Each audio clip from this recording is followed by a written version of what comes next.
وإذ قالت أمة منهم لم تعظون قوما الله مهلكهم أو معذبهم عذابا شديدا قالوا معذرة إلى ربكم ولعلهم يتقون. സൂറത്തുൽ അഅറാഫിലെ 164 വചനത്തിൽ അല്ലാഹു സുബ്ഹാനഹു വ തആല നമുക്കൊരു കഥ പറഞ്ഞു തരുന്നുണ്ട്. അത് ശനിയാഴ്ച ദിവസം മീൻ പിടിക്കാൻ പോയ ഇസ്രായേൽ സന്തതികളിലെ നടന്ന ഒരു കഥയാണ്, സംഭവിച്ച കഥയാണ്. ആ കഥ നമുക്കറിയാം. ശനിയാഴ്ച മീൻ പിടിക്കാൻ പോയപ്പോഴുണ്ടായ സംഭവം. ആ മീൻ പിടിക്കാൻ പോയ സന്ദർഭത്തിൽ അങ്ങനെ ഒരു തെറ്റിലേക്ക് അവർ നീങ്ങിയപ്പോൾ അവിടെ 3 തരം ആളുകളുണ്ട്. ഒന്ന്, അത് ധിക്കരിച്ചുകൊണ്ട് തന്നെ ആ തെറ്റ് ചെയ്ത മീൻ പിടിക്കാൻ പോയത്, അതിൽ ചില കുബുദ്ധികളൊക്കെ ഉപയോഗിച്ച് അന്ന് മീൻ പിടിച്ച ആളുകൾ. വേറെ ചില ആളുകൾ അത് പാടില്ലട്ടോ, ഇത് പടച്ചോൻ വിരോധിച്ചതാണ്, നിങ്ങൾ ചെയ്യരുത്, ഇത് വലിയ ശിക്ഷ കിട്ടുന്ന കാര്യമായി മാറൂട്ടോ എന്ന് ഉപദേശിച്ച ഉപദേശികൾ.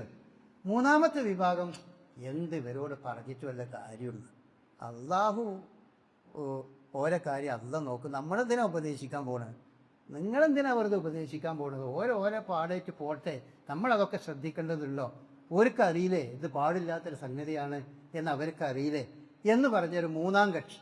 അങ്ങനെയാണ് വിശുദ്ധ ഖുർആൻ നമുക്ക് പറഞ്ഞു, ഇത് പാല തുമ്മത്തും മീങ്ങും, അവരിൽ ഒരു വിഭാഗം പറഞ്ഞു, ലിമ തനികൂന കൗമൻ, എന്തിനാ നിങ്ങൾ ഈ ആളുകളെ ഉപദേശിക്കാൻ പോകുന്നത്, അള്ളാഹു മുഹലിക്കും, അള്ളാഹ് അവരെ നശിപ്പിച്ചോളുന്ന്, നിങ്ങളവരെ ഉപദേശിക്കാൻ പോകണോ എന്ന് ചോദിച്ചു. അല്ലെങ്കിൽ മുഅദ്ദിബ് പോകും, അല്ലെങ്കിൽ അള്ളാഹു അവരെ വളരെ നിന്ദ്യമായി ശിക്ഷിച്ചോളും. എദാബൻ ശദീദൻ ഹാലും. അപ്പോൾ അവർ പറഞ്ഞു, മഅദിറത്തൻ ഇലാ, ഒന്ന് അള്ളാഹിൻ്റെ അടുക്കൽ ഞങ്ങൾക്കൊരു ഒഴികഴിയുവാണല്ലോ, നിങ്ങളിങ്ങനെയൊക്കെ ഉണ്ടായിട്ട് ഇത് പറഞ്ഞോ, ഇങ്ങനൊരു സംഭവം ഇവിടെ നിങ്ങളുടെ കൺമുമ്പിൽ നടന്നിട്ട് നിങ്ങളതിനെപ്പറ്റി സംസാരിച്ചോ, നിങ്ങൾ മിണ്ടിയോ എന്നൊരു ചോദ്യം ഞങ്ങളോട് അള്ളാഹു ചോദിക്കൂലേ. അപ്പം ഞങ്ങൾ മിണ്ടിയിട്ടുണ്ട് പടച്ചോനെ, എന്ത് ഞങ്ങൾക്ക് പറയാൻ കഴിയണം. ലഅല്ലഹും യത്തഖൂൻ. രണ്ടാമത്തെ ഒരു പ്രതീക്ഷ, അഥവാ ഇത് ഒരു നന്മയിലേക്ക് എത്തിയെങ്കിലോ, ഞങ്ങൾ ഈ പറയുന്ന പറച്ചിലുകൊണ്ട് ആരെങ്കിലും അതിൽ നിന്ന് മാറി ഒരു നന്മയിലേക്ക് ഉണ്ടായെങ്കിലോ എന്നൊരു പ്രതീക്ഷയും. ഈ ഒരു പ്രതീക്ഷയോടുകൂടി, എന്തെങ്കിലും നന്മ ഉണ്ടാകും എന്ന പ്രതീക്ഷയോടുകൂടി തിന്മകളോട് നമ്മൾക്ക് പ്രതികരിക്കാൻ നമുക്ക് സാധിക്കണം.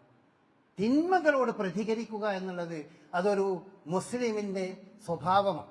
അത് തിന്മ എന്ന് പറയുന്നത് അവന് ഇസ്ലാമികമായ സംഗതിയല്ല. മൻ റആ മിൻകും മുൻകറൻ ഫൽയുഗയ്യിറു ബിയദിഹി വഇല്ലം യസ്തതി ഫബിയദിഹി വഇല്ലം യസ്തതി ഫബിഖൽബിഹി. ഇതാണ് മിനിമം ദാലിക അഫ്ൽ ഈമാൻ.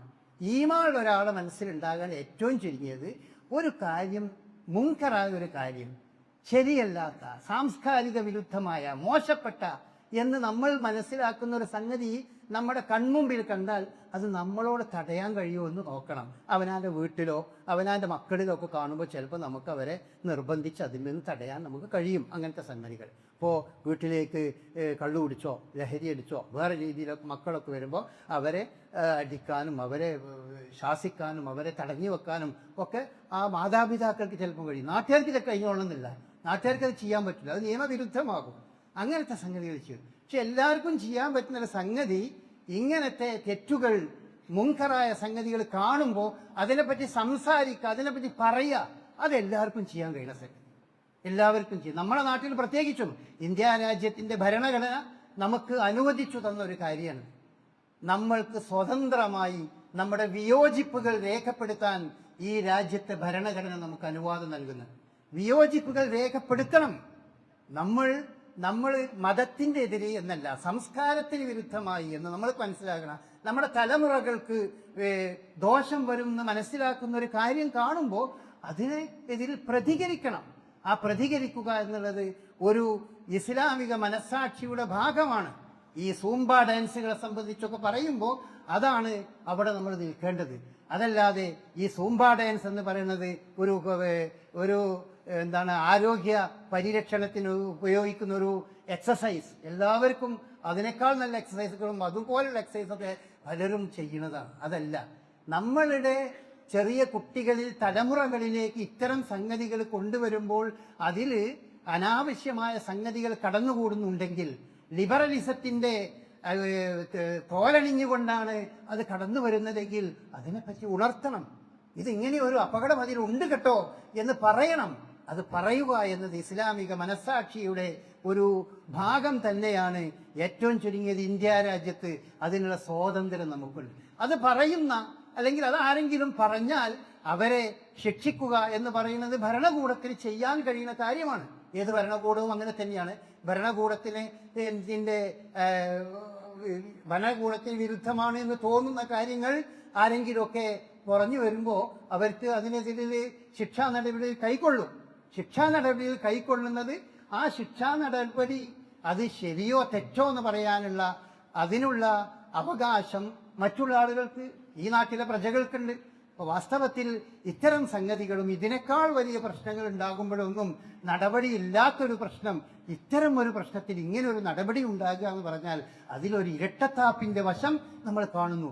ഏതായാലും സർക്കാരിൻ്റെതായ ന്യായങ്ങൾ ഉണ്ടാകും.